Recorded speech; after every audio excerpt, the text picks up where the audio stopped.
आज अपन देख रहे हैं न्यायपालिका के आगे के संदर्भ में। अपन न्यायपालिका के बारे में चर्चा करी थी पिछली क्लास में।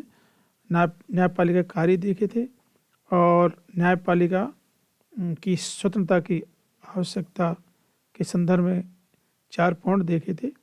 आज अपन देख रहे हैं न्यायपालिका की स्वतंत्रता को बनाए रखने के उपाय, किन किन तरीकों से न्यायपालिका की स्वतंत्रता को बनाया रखा जा सकता है और वो कौन कौन से पॉइंट हैं। तो यहाँ हम देख रहे हैं, पहला आता है न्यायाधीशों की नियुक्ति के संदर्भ में कि न्यायाधीशों की नियुक्ति किस तरीके से की जाए, उस न्यायाधीशों की नियुक्ति का ढंग कैसा हो। तो न्यायाधीशों की नियुक्ति के संदर्भ में 3 विधियां प्रचलित हैं। पहली जो विधि है वो है जनता के द्वारा निर्वाचन। क्या न्यायाधीशों की नियुक्ति प्रत्यक्ष रूप से जनता निर्वाचित करे? इस संदर्भ में हम आप सब इस बात को महसूस कर सकते हैं कि जनता किस रूप में प्रत्यक्ष रूप से न्यायाधीशों की नियुक्ति कर सकती है। स्वाभाविक तौर से जैसे कि अपन किसी नेता को प्रत्यक्ष चुनाव पद्धति के माध्यम से चुनते हैं, तो हम उस नेता में गुण या योग्यता नहीं देखते और उसकी प्रसिद्धि के आधार पर या लोकप्रियता के आधार पर हम उसको वोट दे करके विजयी बना देते। तो क्या इस तरीके से जनता को न्यायाधीशों को निर्वाचित करने का अधिकार मिलना चाहिए? वैसे ये पद्धति बिल्कुल गलत है। क्यों? कि इससे जनता ऐसे न्यायाधीशों की नियुक्ति करेगी तो योग्य न्यायाधीश नहीं चुने जाएंगे, और योग्यता एक अलग चीज़ होती है और लोकप्रियता एक अलग चीज़ होती है। दूसरी बात आती है व्यवस्थापिका द्वारा निर्वाचन, यानी कि व्यवस्थापिका जजों की नियुक्ति करे। तो यदि व्यवस्थापिका जजों की नियुक्ति करती है तो जजेज किसके प्रति उत्तरदायी होंगे? दलों के प्रति, और वो जो दल उसको निर्वाचित करेगा उसी के वो भक्त होंगे। और निश्चित रूप से ऐसे जज हैं जो कि किसी व्यवस्थापिका द्वारा निर्वाचित किए जाते हैं, दल पद्धति के माध्यम से एक तरीके से उनको आशीर्वाद प्राप्त रहता है। तो ऐसे राजनीतिक दल के नेताओं की उनके ऊपर जो कृपा होती है तो वो भी जज सफल नहीं होते, योग्य नहीं माने जाते। तीसरी जो व्यवस्था है वो है कार्यपालिका द्वारा निर्वाचन। यह पद्धति न्यायाधीशों को कार्यपालिका द्वारा नियुक्त करने के संदर्भ में है, नियुक्त किया जाता है। और कार्यपालिका द्वारा जो निर्वाचन न्यायाधीशों किया जाता है, यह पद्धति लगभग विश्व के सभी देशों में प्रचलित है और हमारे देश में भी यही है, कार्यपालिका द्वारा जजों की नियुक्ति के संदर्भ में। दूसरा, इसकी आज़ादी के लिए आवश्यक जो तत्व है स्वतंत्रता की, न्यायपालिका की स्वतंत्रता को बनाए रखने के लिए, वह है लंबी पदावधि। यानी कि जो जजेज हैं वो एक लंबी उम्र तक अपने पद पर बरकरार रहें, अर्थात न्यायाधीशों कार्यकाल अवकाश प्राप्त करने की अवधि तक रहना चाहिए। यानी कि यूँ कहो कि एक दीर्घ काल तक वो सेवाएं दें। जैसे हम हिंदुस्तान में देखते हैं तो हाई कोर्ट के जजों की जो सेवा काल की उम्र है 62 वर्ष है और सुप्रीम कोर्ट के जजों की 65 वर्ष है। तो दीर्घ काल तक एक तरीके से इनकी लंबी पदावधि होनी चाहिए। तीसरा आता है पद की सुरक्षा। पद की सुरक्षा का मतलब है कि न्यायाधीशों की स्वतंत्रता की रक्षा में पद की सुरक्षा का विशेष महत्व होता है। न्यायाधीशों की पदच्युति यानी पद से हटाने की पद्धति भी जटिल होनी चाहिए, ताकि न्यायाधीश किसी व्यक्ति या दल विशेष की दया पर निर्भर न रहें। और इनको महाभियोग के द्वारा ही हटाया जा सकता है, लेकिन महाभियोग की पद्धति भी बहुत ही जटिल होनी चाहिए। चौथा है न्यायाधीशों का वेतन के संदर्भ में।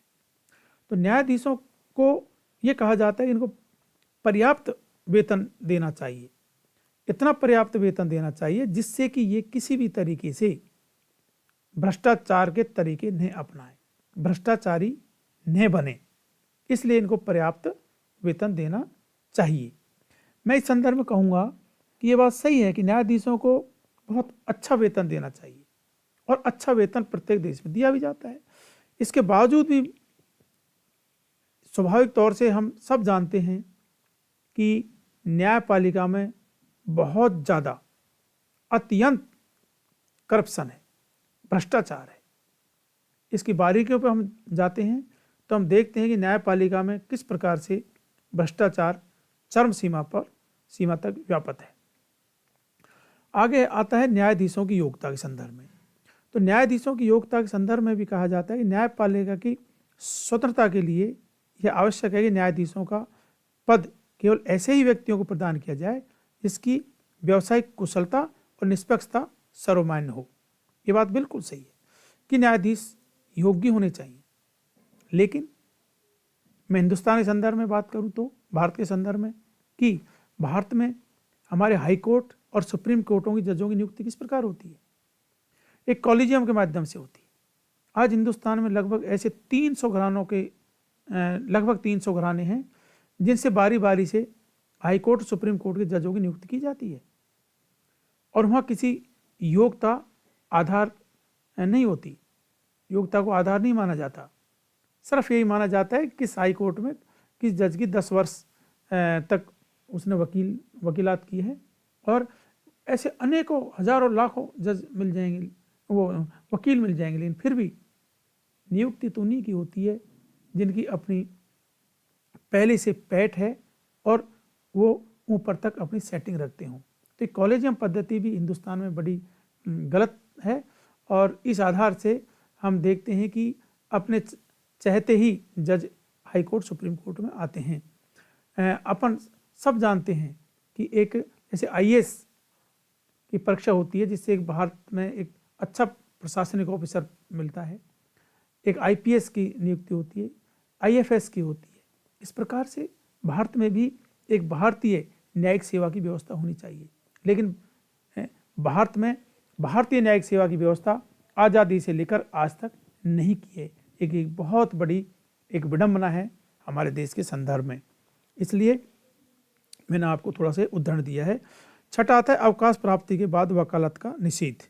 यानी कि ये कहा जाता है कि जिस हाई कोर्ट या सुप्रीम कोर्ट से कोई जज अवकाश प्राप्ति के बाद में वकालत करता है तो उचित है कि अनुचित है। तो इसमें साफ कहा गया है कि वो जज कहीं भी वकालत नहीं कर सकता, और कम से भी कम ये कहा जाता है कि एक व्यक्ति जिन न्यायालयों में, यानी कि एक जज मतलब जो जज है जो जिन न्यायालयों में न्यायाधीश के रूप में कार्य कर चुका है या कर चुका हो, कम से कम उन न्यायालयों में या उनके क्षेत्राधिकार के अंतर्गत आने वाले अन्य न्यायालयों में तो वो वकालत अवकाश प्राप्ति के बाद में नहीं करें, क्योंकि इस तरीके से वो करेंगे तो वो अपने पूर्व पद के आधार पर उन जजों को, वकीलों को प्रभावित कर सकते हैं और निर्णय अपने पक्ष में करवा सकते हैं।